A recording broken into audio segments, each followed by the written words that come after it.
আসসালামু আলাইকুম রহমতুল্লাহ। All about অ্যাকোয়ারিয়ামে আপনাদের স্বাগতম। আজকে আমরা জানবো নাইট্রোজেন সাইকেল সম্পর্কে। তো চলুন জেনে আসি নাইট্রোজেন সাইকেল কি।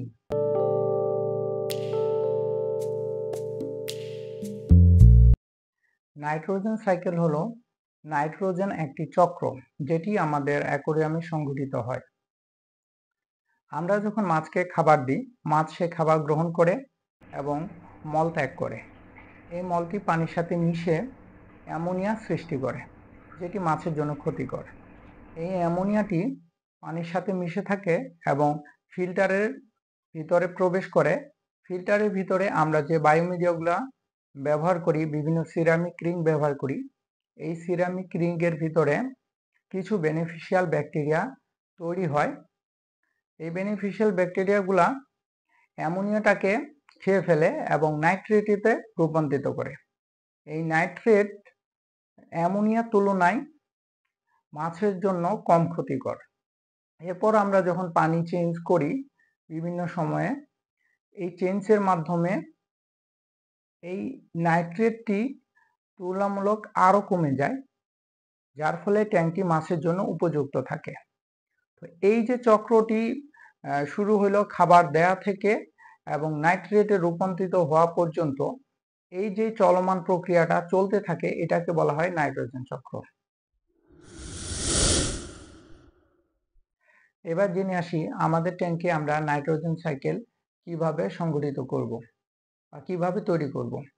এটা তৈরি করার ক্ষেত্রে সর্বপ্রথম যখন আমরা ট্যাঙ্কটি সেট আপ করবো, তখন এই ট্যাঙ্ক সেট আপ করার পর যখন আমরা ফিল্টার অন করে দিব, এই ফিল্টারের মধ্যে সিরামিক রিং, বায়োমিডিয়া সবগুলো আমরা দিয়ে যখন ফিল্টার অন করে দিব, আমাদের ট্যাঙ্ক মোটামুটি রেডি। মাছ ছাড়ার পূর্বে তখন আমরা কি করব, আমরা প্রতিদিন অল্প অল্প করে খাবার পানির সাথে মিশিয়ে দিব এবং এই খাবার পানির সাথে মিশে পচে যাবে, পচে অ্যামোনিয়া সৃষ্টি করবে এবং এই অ্যামোনিয়াটা দিনে দিনে বাড়তে থাকবে। বাড়তে বাড়তে এক সময় এই ফিল্টারের ভিতরে যে বায়োমিডিয়াগুলো আছে সেগুলাতে বেনিফিশিয়াল ব্যাকটেরিয়া তৈরি হবে। এই বেনিফিশিয়াল ব্যাকটেরিয়াগুলি অ্যামোনিয়াটাকে খেয়ে ফেলবে এবং অ্যামোনিয়াটাকে নাইট্রেটে রূপান্তরিত করবে। এখন এই চক্রটা সম্পূর্ণ হতে সময় লাগে 3 থেকে 4 সপ্তাহ। তো আমাদের তড়িঘড়ি করা যাবে না। আমরা যারা নতুন অ্যাকোয়ারিয়াম করতে চাচ্ছি, তো আমরা অ্যাকোয়ারিয়াম সেট আপ করার পর নাইট্রোজেন সাইকেল হওয়ার জন্য ন্যূনতম 3 থেকে 4 সপ্তাহ সময় নিব, এর আগে মাছ ছাড়বো না। যার ফলে নাইট্রোজেন সাইকেলটি সম্পূর্ণ হয়ে যাবে এবং মাছ ট্যাঙ্কে রাখা উপযুক্ত হয়ে যাবে। এখন জেনে আসি নাইট্রোজেন সাইকেল সম্পূর্ণ না করে ট্যাঙ্কের মধ্যে মাছ ছাড়লে কি হবে।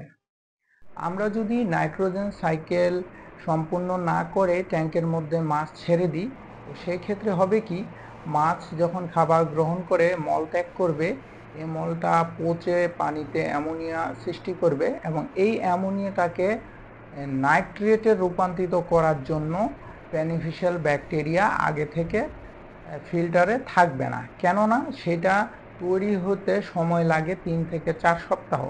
আর আমরা সেই সময়টা দিইনি, তার আগে মাছ ট্যাঙ্কে দিয়ে দিছি। এর ফলে হবে কি, অ্যামোনিয়াটা বাড়তেই থাকবে এবং সেটা নষ্ট করার জন্য বেনিফিশিয়াল ব্যাকটেরিয়া থাকবে না, যার ফলে মাছের শ্বাসের মধ্যে, শ্বাসের যে ফুলকা আছে, এই ফুলকার ভিতরে এই অ্যামোনিয়াটা জমা হবে, যার ফলে মাছ শ্বাস নিতে পারবে না এবং মাছ খাবার গ্রহণ করলে সেটা হজম করতে পারবে না, যার ফলে মাছের পেট ফুলে যাবে এবং মাছ ধীরে ধীরে মারা যাবে। আমরা যতই চেষ্টা করি না কেন, দেখা যাবে খুব বেশি হইলেও শেষে 1-2টা মাছ আমরা রক্ষা করতে পারবো, বাকি সব মাছ মারা যাবে, কেননা মাছ ন্যূনতম অ্যামোনিয়া টলারেট করতে পারে না। তো আমাদের অবশ্যই এই জিনিসটা মাথার মধ্যে রাখতে হবে যে যারা নতুন অ্যাকোয়ারিয়াম সেট আপ করতে চাচ্ছেন, তারা অবশ্যই নাইট্রোজেন সাইকেল পূরণ করে নেবেন আপনাদের ট্যাঙ্কে। এর আগে কোনোভাবে মাছ ছাড়া যাবে না। তো আজকের ভিডিও এই পর্যন্তই। সবাই ভালো থাকবেন, আর ভিডিওটি ভালো লাগলে অবশ্যই চ্যানেলটি সাবস্ক্রাইব করবেন কেননা এই চ্যানেলে ধারাবাহিকভাবে ট্যাঙ্কের শুরু থেকে শেষ পর্যন্ত যে প্রক্রিয়াগুলা সব বিষয়ে আলোচনা করা হবে। প্রত্যেকটা বিষয়ে ভিডিও আসবে, তো অবশ্যই চ্যানেলটি সাবস্ক্রাইব করে আপনারা পাশে থাকবেন। সবাই ভালো থাকবেন। আল্লাহ হাফেজ। আসসালামু আলাইকুম।